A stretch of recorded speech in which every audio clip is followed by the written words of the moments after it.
¿Eres un esclavo del pecado o un enemigo del pecado? Todos libramos una o varias batallas de diversos ámbitos, pero una guerra general compete a toda la raza humana. Es lacerante y bélica, la guerra contra el pecado.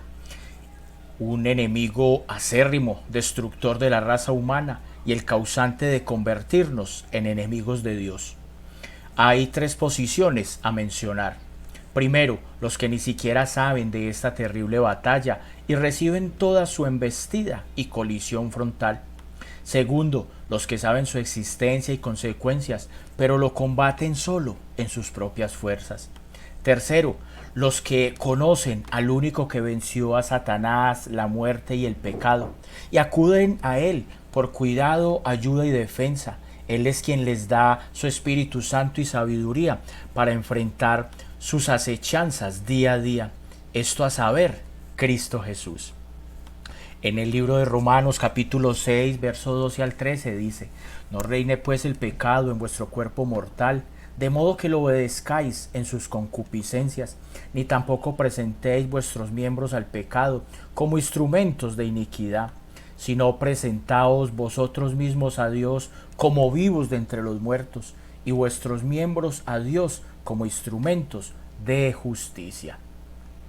De una manera muy sabia, en cierta ocasión, John Owen dijo: Mata tu pecado o tu pecado te matará a ti.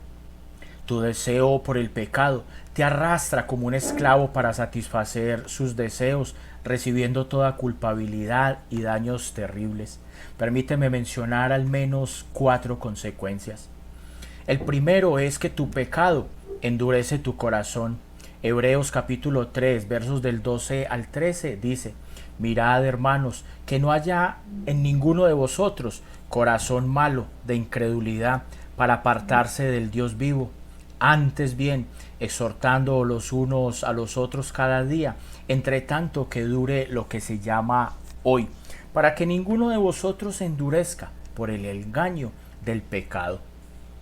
El autor de esta carta o este versículo está exhortando que se haga todo lo posible por luchar contra el pecado, que trae un endurecimiento y que lleva luego a apostatar de la fe y lleva al creyente a apartarse de Dios y de sus caminos paulatinamente. Lo segundo, el pecado trae un castigo temporal. Salmos capítulo 89 versos 30 al 32 dice: Si dejaren sus hijos mi ley y no anduvieren en mis juicios, si profanaren mis estatutos y no guardaren mis mandamientos, entonces castigaré con vara su rebelión y con azotes su iniquidad. Aunque Dios jamás abandona completa o definitivamente a un verdadero hijo suyo por fallar en la mortificación del pecado, sí lo disciplina y le da el trato correspondiente al peso de su pecado. Recuerde al dulce cantor de Israel, el rey David, cómo vivió en su propia carne los castigos temporales por todos sus pecados. Tercero, el pecado hace perder la paz y la fortaleza definitivamente. En Isaías capítulo 57 verso 17 dice: Por la iniquidad de su codicia me enojé y le herí, escondí mi rostro y me indigné, y él siguió rebelde por el camino de su corazón. También el profeta Oseas capítulo 5 verso 15 dice: Andaré y volveré a mi lugar hasta que reconozcan su pecado y busquen mi rostro. En su angustia me buscarán. La paz y la fortaleza con Dios son esenciales para la vida espiritual del alma. Sin esto, la vida es una muerte, sin sabor en el día a día. El no mortificar el pecado nos hará presa de estas cosas. Ya no hay deleite en leer las escrituras, en la predicación, en el canto de los signos, ni en ninguno de los medios de gracia. En cuarto lugar, el pecado trae destrucción eterna. Persistir en el pecado y la condenación eterna van tomados de la mano y estos le coquetean al hombre cada día.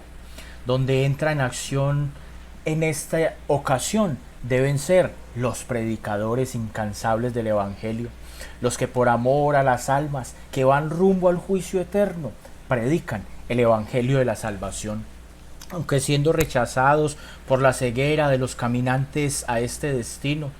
Aunque la realidad de todo esto es que el pecado, como enfermedad letal del mundo, afecta tanto a creyentes como a no creyentes, y las consecuencias afectan o son para ambos.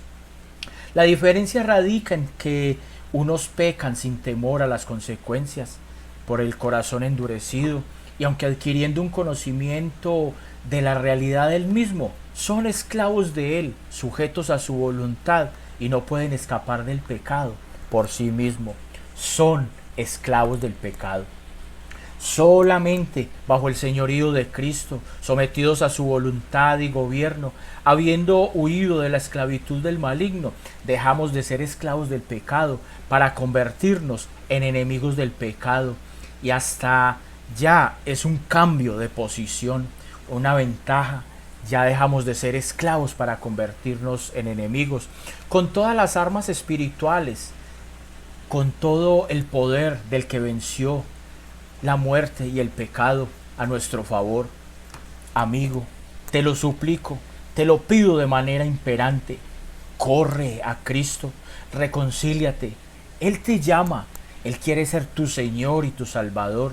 Y si Él te libera de tus pecados, serás verdaderamente libre.